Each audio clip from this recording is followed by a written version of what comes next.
Hello. In this talk, I'm going to be speaking about ultrasound contrast agents, and then I'll also talk about 3D and 4D imaging. Ultrasound contrast agents are based on the observation that whenever you inject liquid into the veins, you get a brief increase in blood echogenicity. And of course, this is due to the formation of microbubbles, which are very good scatterers of ultrasound. So contrast agents simply consist of microbubbles of gas, and normally the gases are specialized gases, perfluorocarbons, which have very low solubility in water so that they won't too rapidly dissolve into the blood and disappear. They're also stabilized with a coating. It can either be a hard shell or it may be a lipid shell or something of that nature. So we have encapsulated microbubbles, and these are typically 5 microns or less in size. The idea is they need to be able to pass through the entire vascular system, including the lungs, so that they can be IV injected and then circulate multiple times through the circulation. They must, of course, be non-toxic, and this means that they must also be capable of being excreted from the body. Now, there are concerns whenever there are gas bubbles about the possibility of cavitation and harm to the patient. So it's therefore good practice to use a relatively low mechanical index when working with contrast agents. This is actually for 2 reasons. The first is to avoid the risk of cavitation, and the second is that high mechanical index pulses have sufficient intensity that they can actually break the contrast agents and destroy the bubbles. An obvious application of contrast agents is to enhance the Doppler signal. And this is particularly useful in areas where you would otherwise be getting poor quality Doppler signals, such as transcranial Doppler. Another rather surprising application is in the visualization of the heart. It was found that when you use contrast agents and increase the scattering properties of the blood, you can actually get more accurate differentiation of heart wall and blood pool than without the use of contrast agents. So contrast agents actually improve your ability to outline the cardiac walls, for example, in the left ventricle. The reason for this is that even though the contrast agent obviously makes the blood pool brighter in the image, and therefore similar to the tissues in its echogenicity, it has a very different texture that's easily differentiated from the heart walls. Another application is to image the vascularity in organs and tissue regions. So you can inject contrast agents, image with harmonic imaging, and visualize the presence of the blood and the number of vessels, the structure of the vessels, and so on. You can extend this to looking at the perfusion of tissues. So in the myocardium, for example, you can allow the vessels to fill the tissues with a contrast agent and then apply a brief high mechanical index or high amplitude transmit pulse, which will break up the contrast bubbles. So this essentially clears the contrast agent from the scan plane, and so there's no contrast agent visible. You then continue imaging back at the low mechanical index transmit pulses and watch the contrast agent return to the tissue. So you're watching perfusion in real time.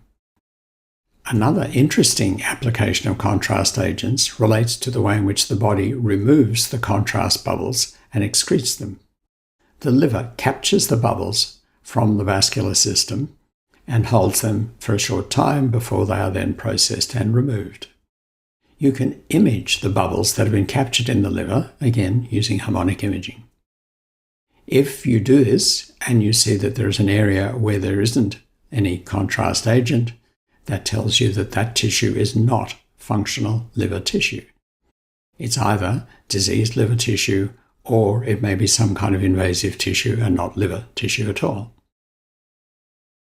And then there is interesting work now in using them to deliver drugs and other therapeutic agents. So you can put selective coatings on the bubbles, for example, so that they will stick to particular tissues. They may be malignant tissues, they may be blood clot, fibrous tissues, and so on. And then once they have stuck to the target tissue, you can use the high-intensity pulse to break the bubbles and release a therapeutic agent stored inside them. So they can be used for very targeted delivery of therapeutic agents. Interestingly, the take-up of contrast agents, since they have become available over the last decade or so commercially, has been quite mixed and varied very dramatically between different parts of the world.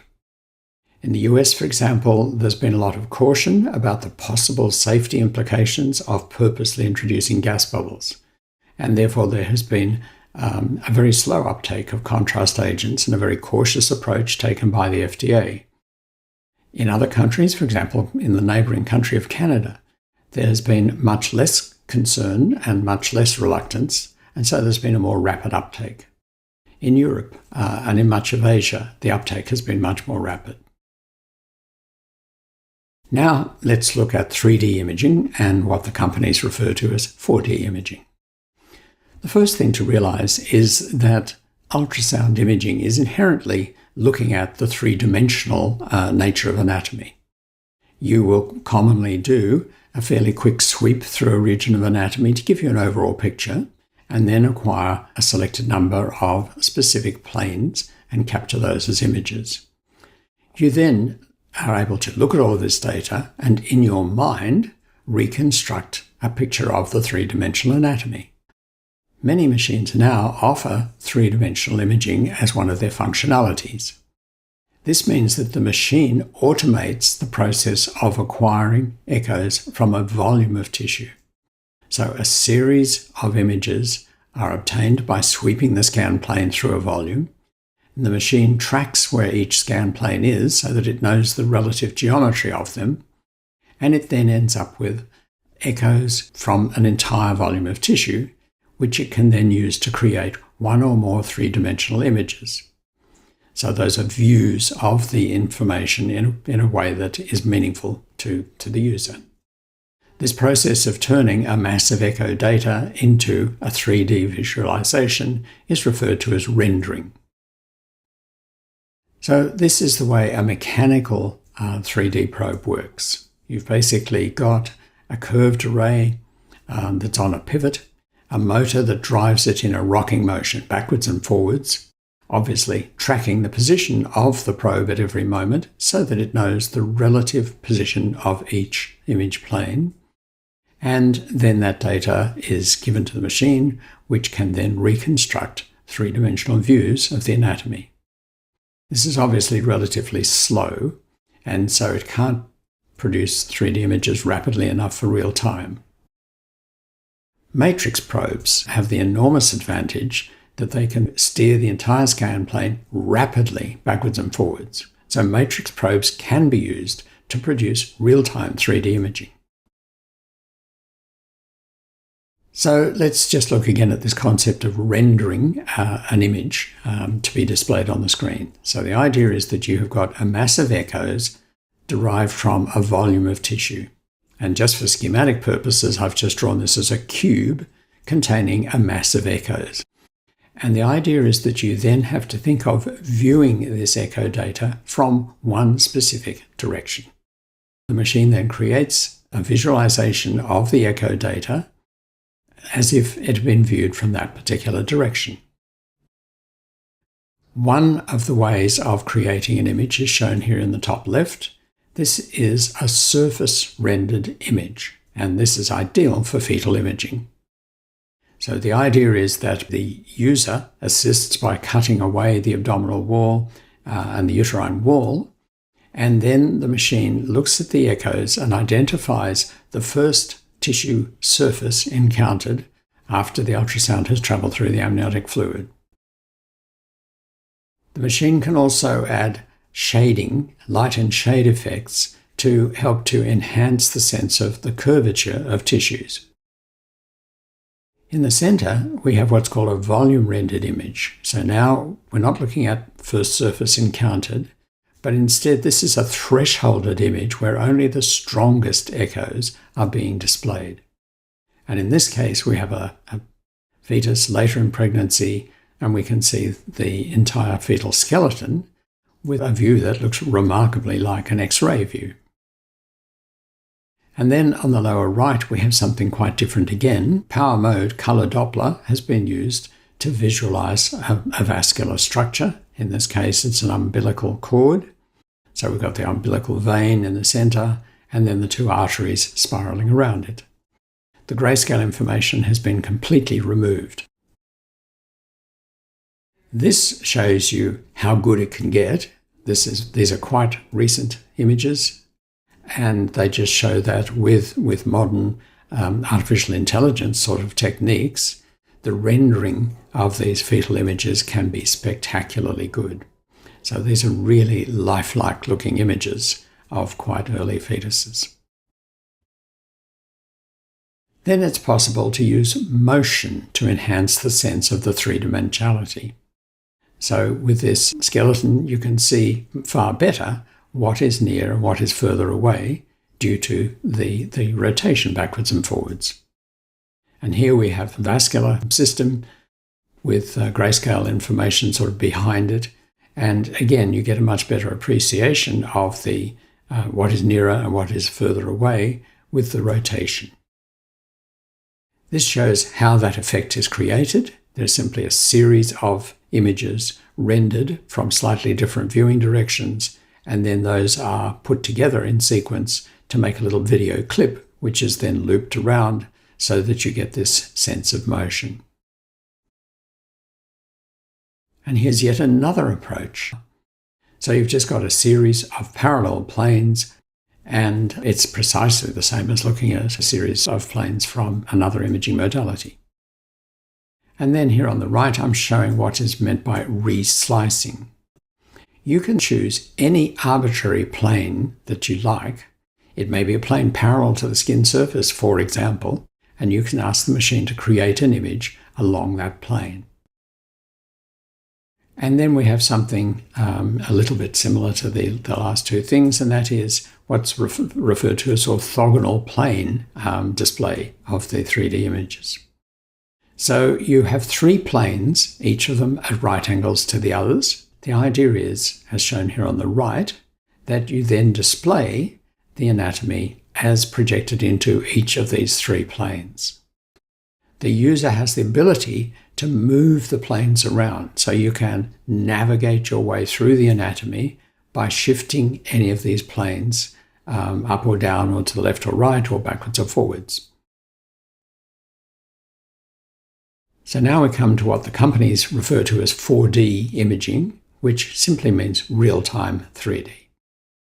The images on the top left and in the center have been acquired over many seconds. This is a technique called STIC, S-T-I-C, and the idea is that over a number of seconds, enough data is gathered to construct one representative cardiac cycle, which is then played as a loop. So that's one approach to real-time 3D imaging. On the lower right, we have an image obtained with a matrix probe, and it's being acquired and rendered in real time. This is just a short clip that I'm showing you, but in fact, when you're doing the scan, you would be getting a real-time rendition of the anatomy on the screen as you're scanning. Now, there is one major issue, and it's most obvious when we talk about the reslicing concept. This is a renal image, obviously, and it's been acquired in a plane that you couldn't achieve transcutaneously. On the right, I'm showing the concept that we have a series of images, which are the squares, the black squares. So we have a series of images that have been acquired, and that's then provided us with a volume of echo data, and then I have to find the blue plane cutting through all of those images, and I've asked the machine to render the image that would be created if I had scanned in that blue plane. So it's taking echo data from all of the different images and then synthesizing this resliced image. Now, the resolution within each individual image is good. But, as you know, we have relatively poor slice thickness resolution. Anytime we reslice, that's going to degrade the spatial resolution of the final image that we create. So this is the big weakness of 3D imaging, that we have images where the resolution is poorer because of the slice thickness limitations. So the better the slice thickness resolution can be made, the better the 3D images will be. You may recall that the way to get better slice thickness is to use matrix probes. So you can see matrix probes provide better slice thickness resolution and therefore better ultimate spatial resolution in the 3D image. And they also have the capability of doing rapid 3D imaging. So clearly, matrix probes in the long run would look to be the future of 3D imaging. So we've talked about contrast agents and then 3D imaging and 4D imaging, so-called. We've looked at the way in which the machine acquires the echoes, either mechanically or electronically, and then multiple ways in which the machine can render the images. And then I've talked a bit about limitations, and in particular, we're talking about the limited spatial resolution unless we use matrix probes.